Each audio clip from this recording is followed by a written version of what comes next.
you both served in World War II, Europe for Carl and the Pacific for Coleman. Some of the family would like to know anything that you learned in serving that you think would be important to pass along to today's generation.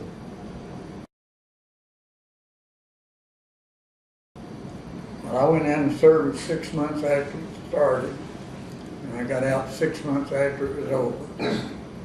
I served in the Air Corps. I run a colored post exchange. Took care of 3 cash registers as a big PX. And I went from there. They put me on guard duty from midnight to 6 in the morning. And I went ahead base headquarters. I walked right up to the big guy at base headquarters, and he says, "What'd you get, soldier?" I said, "You want me to salute you?" He said, "No, you're armed." Of course, as a guard, you know. And he said, "What do you want?" I said, "I want off of that bomb dump as a guard, or I'm going to kill myself." He said, "Well, you'll get off." So he put me in AM school on B-24 bombers.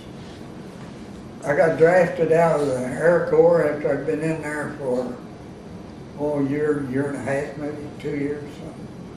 And they sent me to Camp House, Texas. Well, they tried their best to train us Air Corps guys, infantry. So they sent us to the Pacific. And we went to the Philippines. Took us 32 days to get to where we were going through. We went through all the Philippine islands. And we got there, and I was there a year and a half, a little over a year. And what we did in the Philippines was cleaning out the barrios. They call them their little home places. They call them barrios. And they would come there and, "Hey, we got Japs in our barrios." So they'd send us out on patrol to get these Japs out of the barrios. Was there anything that the Army taught you about life or something that you would want to? They told me not to trust nobody. Period. And I never have since. Carl, anything you want to add from your days in the service? Not necessarily what you did, but just, sometimes you. He had it rough. I didn't. I'm not going to talk about my service because. Yeah, that's fine. No, that's what I said. We didn't really need to talk about what you did, but was there a life lesson that you learned? I didn't mean to be that way. I know my mother told my sister, "Don't worry about Carl. He makes friends. Here we go." And I think what I found out more than anything is everybody's the same on the inside. There might be a little change on the outside, but every human being out is the same on the inside. And don't think, well, and I just say, I don't remember part of that. Coleman can remember all of this, but I can't remember one person's name. I was in Africa and Italy.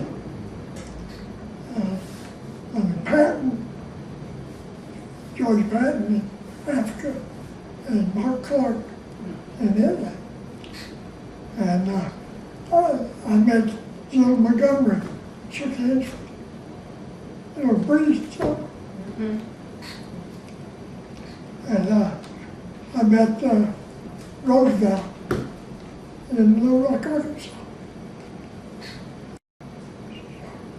I said, for a little boy that grew up on Indiana Avenue and never had nothing. Well, I don't even know whether Coleman knows it or not, or David, but, and didn't know that I was uneducated. When I got out of the Army, I had no education. What I did when I was in the service, what we was talking about, they never listened to me. I didn't learn anything. I could not read or write when my children were born. I can read anything I want to read now. I've taught myself. But ever since I got out of service. Before that, when I went in the Army, there's, Coleman said real quick, you go in, there's all kinds of tests you can take. You can write out, you can do this and that. I couldn't take it, I couldn't read it. What did I do? I just borrowed here. You know where it was? I might have been saying, I'll go tomorrow and shoot me. I don't know, I couldn't read. And just didn't have the education. And when I went overseas, I couldn't be anything except an infantry guy. I was in the infantry. And which you all know, you just walk first, you go right on into it. That's it. And that's no two ways about it. You don't get be in a vehicle, not nothing. The bombardiers told us, and I talked to it in a PX there, that I knew this officer real well, and he invited me in to have a few drinks with him. And well, an enlisted man couldn't get in there. And we was all talking, they was talking about he was flying overhead, looking down, wondering what we were going through with on the ground. I told him, I said, I've been laying on the ground and on top of a building and looked up and seen the bomb bay doors open up and seen the bomb come out. And all of a sudden he did. One of the first fur boots I got were rubber boots. I took off a bed boy. I did got to get a pair of rubber boots. And wasn't long after that, I was in the hospital over there, and I looked down at this girl with white, and she was in the line where we're going through to get something to eat. And I looked down at her feet, and I said, well, what kind of shoes have you got on? She said, those are combat boots. I was in the infantry. I had much more combat than you don't get in the infantry. I've never seen a pair of damn boots like that.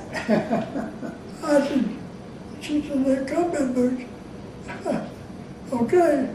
And as far as up front, you've been up front. You ain't got a tent. They might tell you got a tent when you're in your training. You ain't got no tent. I don't want to go run, fight, and carry a tent. Yeah. I mean, I never thought about it until you live in it. But when I lived in mud up above my knees, and you pick your leg up, trying to walk like that. And if you pick your foot halfway up, and went back down, then come all the way up with it, somebody had to come get you. It created a suction, and you could not walk. You could not get away. And one time, I leaned back, just exhausted. I leaned back against a tree, like that, just to rest. I fell asleep, just exhausted. Somebody said if you had to live it all over again, what would you change? Life. Nothing. I wouldn't make it if it was changing. Do what? I said, if it was changing somewhere, but not make it. Everything worked out right, or I wouldn't be here. I've seen a lot, I know that. We're the oldest two in the family. Yeah. Yeah. Looking back on your life, looking at how things have worked out, you both have had children who've died, you've had other struggles in life. Can you think of an event or a time in your life that you didn't realize it at the time, but looking back on it now, you know that God had complete control, and that's the only explanation for how things worked out? That makes sense? I know that. I know, I'm going to try to say this, but I didn't tore up. But when you pray to live, or pray not to get crippled, no man dying, just don't let me get crippled. I pray that. Well, of course, mine would be Mike, my son, dying. But Mike was ready to go. Now, Mike had ALS. He was strictly God's boy. He really was. I mean, he had no qualms about dying.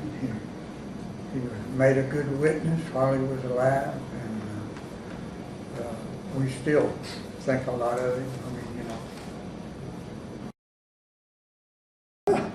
I don't know whether you remember this or not, but I sure do. Right after the war, not too long after that, you asked me, you said you and Dave were going to Florida. You said, I said, you want to know if I want to go with you? I said, well, I might. I said, y'all didn't make reservations? Reservation? Now we're going to stay in the tent. You remember that? I said, bye. Brother, I haven't laid on the ground since.